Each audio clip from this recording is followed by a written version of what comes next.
Hey, I'm GT, and welcome to the Stuff You Should Think About podcast, where I take interesting things you should think about and I break them down in just a few minutes. Today's episode is going to be about Jack the Ripper.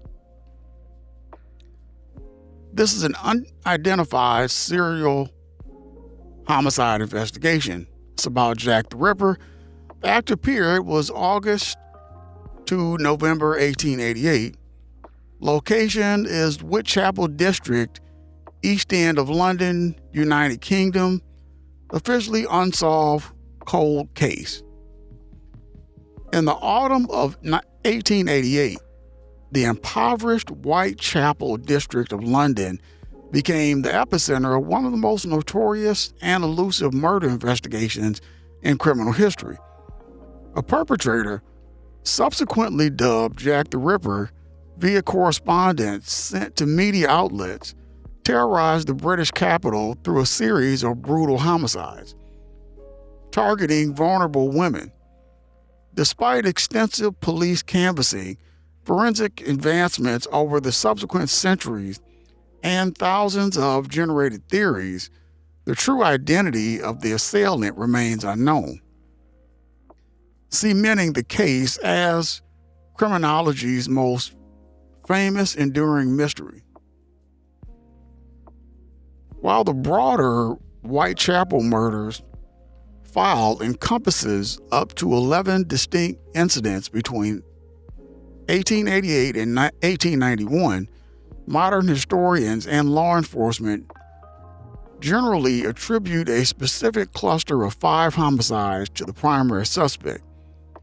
These victims are collectively known as the Canonical Five: Marianne Nicholas, alias Polly, August 31, 1888, Bucks Roll, Whitechapel. Her throat was cut and severed deeply, twice. Extensive abdominal mutilation. Anna Chapman, alias Dark Annie, September 8, 1888.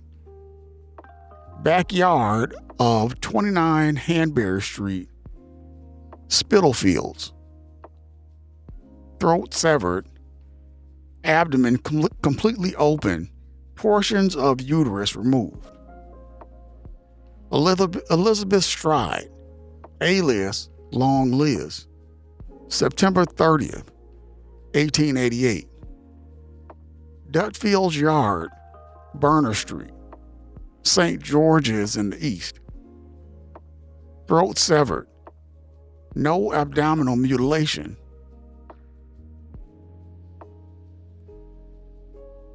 Catherine Eddowes, September 10th, 1888. The double event occurring the same night as Stride. Mitre Square, City of London. Throat severed, abdomen ripped open, left kidney and major portions of the uterus excised. Mary Jane Kelly, November 9, 1888. 13 Miller's Court, Dorset Street, Spitalfields. By far the most extensively mutilated, bodily largely disemboweled, and facial features rendered unrecognizable within her own rented room. All canonical victims were impoverished women operating as itinerant sex workers in the overcrowded, destitute slums of the East End. Many suffer from chronic alcoholism and housing instability. Homicides predominantly occurred during the dead of night or early morning hours on the weekends, public holidays, or specific intervals, end of the month pay periods, suggesting the perpetrator may have held a structured daytime occupation. The precision with which soft tissue and organs were removed sparked intense debate among contemporary physicians and police, while some surgeons testified that the cuts displayed anatomical knowledge. The Metropolitan Police surgeon, Dr. Thomas Bond, concluded the perpetrator possessed no formal anatomical training or medical degree, operating instead in frenzied panic under darkness. Operating in an era predating modern forensic science, DNA profiling, comprehensive fingerprinting, and rigorous crime scene containment protocols, investigators struggled to secure actionable physical evidence. The investigation was primarily managed by the Metropolitan Police, Scotland Yard, headed by Instructor Edmund Reed, Inspector Frederick Aberline, and later Chief Inspector Donald Swanson. Because one murder occurred within its jurisdiction, the City of London Police maintained a parallel independent investigation. Frustrated by the perceived failure of local authorities to apprehend the killer, local business owners formed a civilian patrol offering financial rewards for information and employing private detectives. Scotland Yard received hundreds of letters purportedly written by the killer. Most were quickly dismissed by police as hoaxes perpetrated by journalists or sensationalists.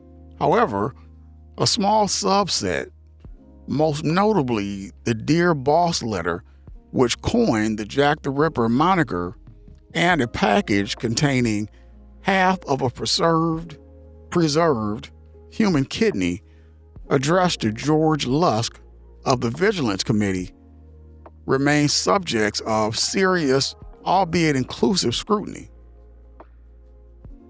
Over 100 potential suspects have been proposed by historians, amateur sleuths, and contemporary police files.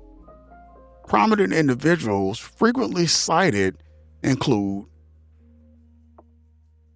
Aaron Kamiński, a Polish Jewish immigrant and resident of Whitechapel who suffered from severe mental illness and was institutionalized shortly after the murders.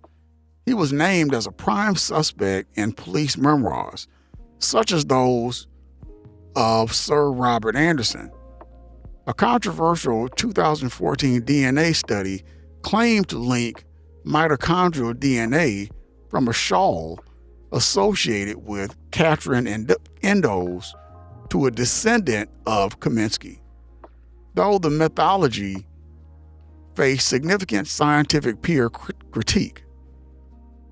Montague John Druitt, a barrister and amateur cricket player whose body was recovered from the Thames River in December 1888, roughly coinciding with the cessation of the murders.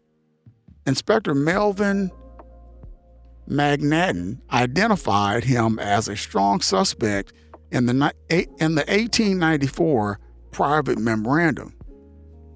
Michael Ostrog, a Russian-born con man, thief, and physician noted for possessing severe psychiatric issues, whose criminal record matched the timeline and geographical area. Sir William Gull, Queen Victoria's physician, implicated in various conspiracy theories suggesting a royal or Masonic cover-up popularized by fiction and historical speculation, though devoid of hard evidentiary support. The Whitechapel murders laid bare the abysmal socioeconomic conditions, systematic poverty, and lack of social safety nets in Victorian London, prompting urgent political debates regarding slum clearance and housing reform. The saturation coverage provided by the Burgoyne mass circulating press transformed the murders into an international media spectacle, establishing blueprints for modern sensationalization true crime reporting.